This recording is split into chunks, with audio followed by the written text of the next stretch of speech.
What's up, parents? Welcome back to Teenager Tuesday. My name is Elijah Keck. I'm the student pastor at the McKinney campus, and this guy beside me is a famous pastor here in Prosper, Texas. His name is Nate Stuckey. What's up, parents? How's it going?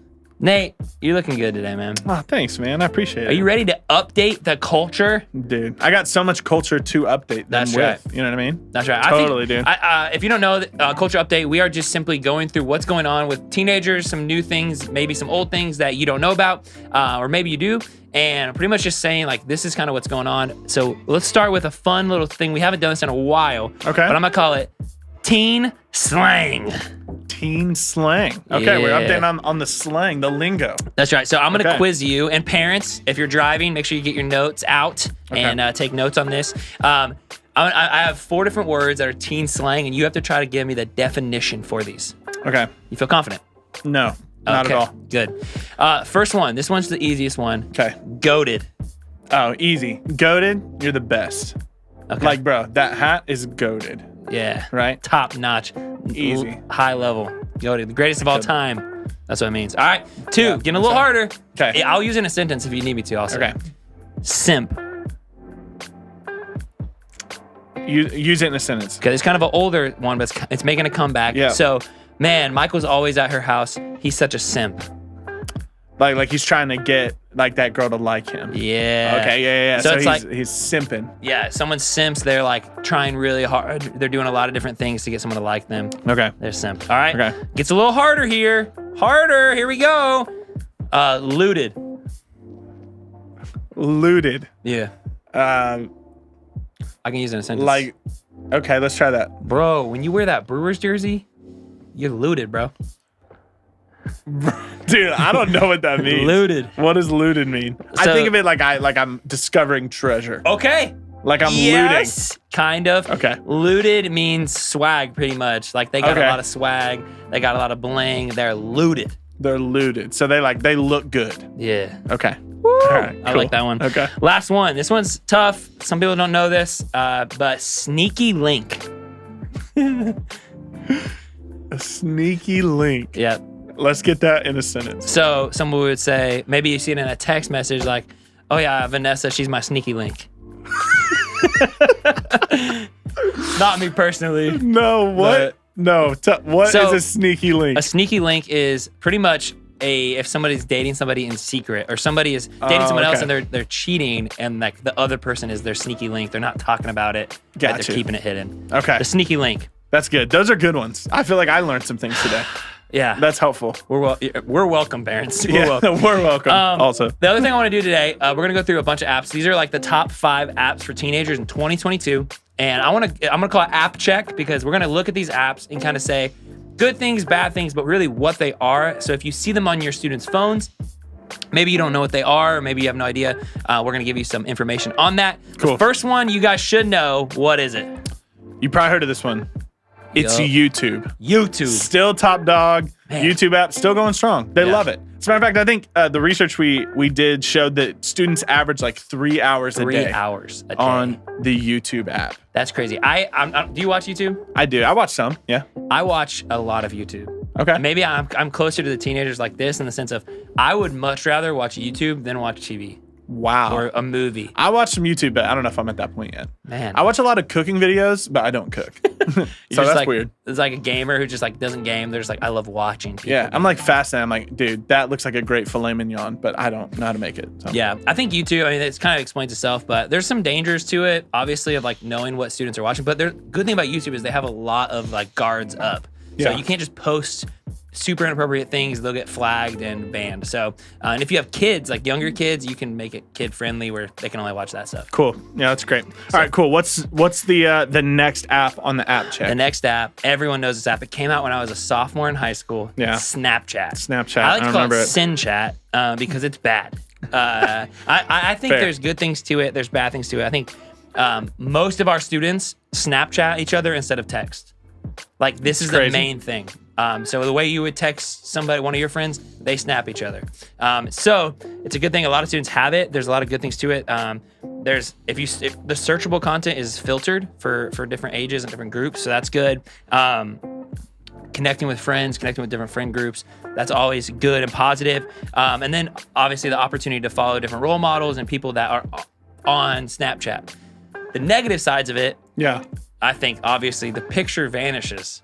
So Which is never good. let me just be obvious here. You're sending if a student's sending inappropriate things, those things vanish. So it's a lot easier to send inappropriate stuff to one another, Right. Because it's not kept there for long. So that's just one of the bad things. Some of the other bad things is like knowing who's following your student, who they're following, who they're snapping.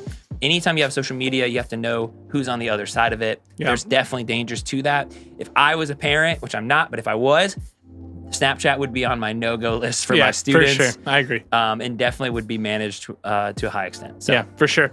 Okay, the next one, another pretty popular app, I'm sure you know, is Instagram. Coming in at number 3. Boom. Similar to Snapchat, there's some good, there's some bad, some things like that.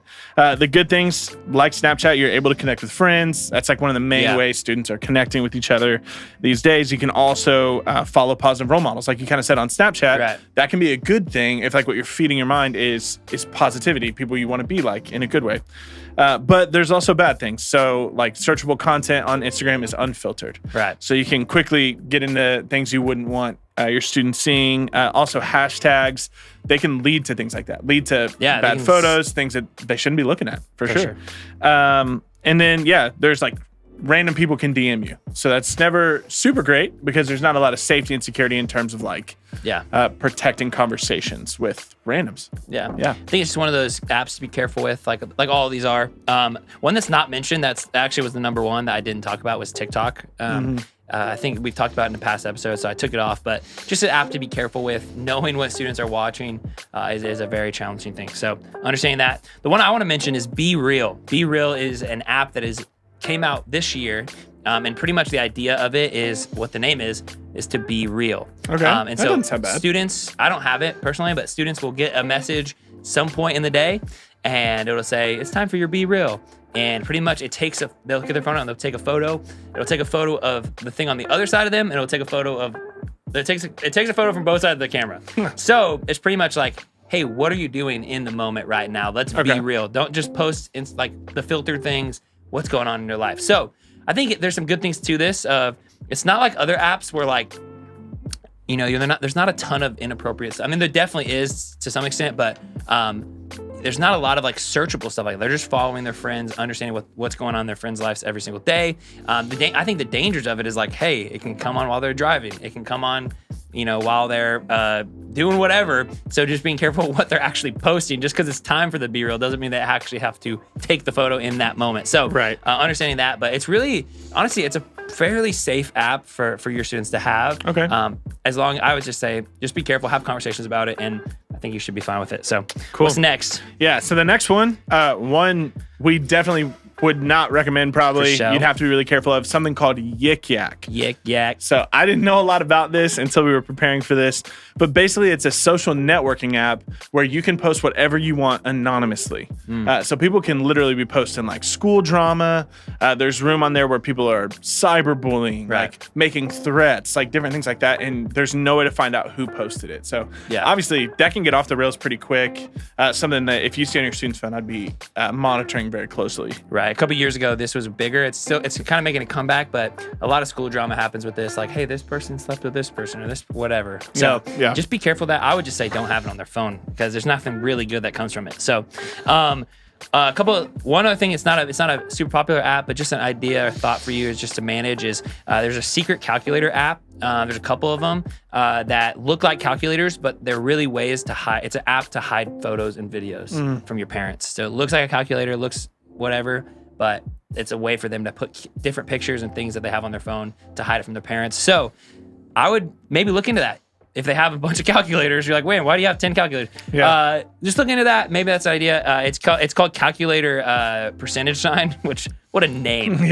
But just an idea of like, man, there's apps that are trying to get around what you guys are putting on their phones. So for sure. And then one app that we think would be great for your student on your phone, this probably won't surprise you either. Let's go. Is the Bible app. Boom. Right. So the YouVersion Bible app, and it's a great time for your student to get the Bible app, because in Hope Students, we're doing a Bible reading goal. So we're trying to get a certain number of students engaged in reading the Bible. So this could be a great opportunity to get your student connected there. Yeah. And joining into something healthy and good for them in Hope Students by using the YouVersion Bible app. So. Yeah, it's an amazing app. We definitely recommend it. If you have questions about it, feel free to ask, because we will definitely give you as much info as possible. But sure.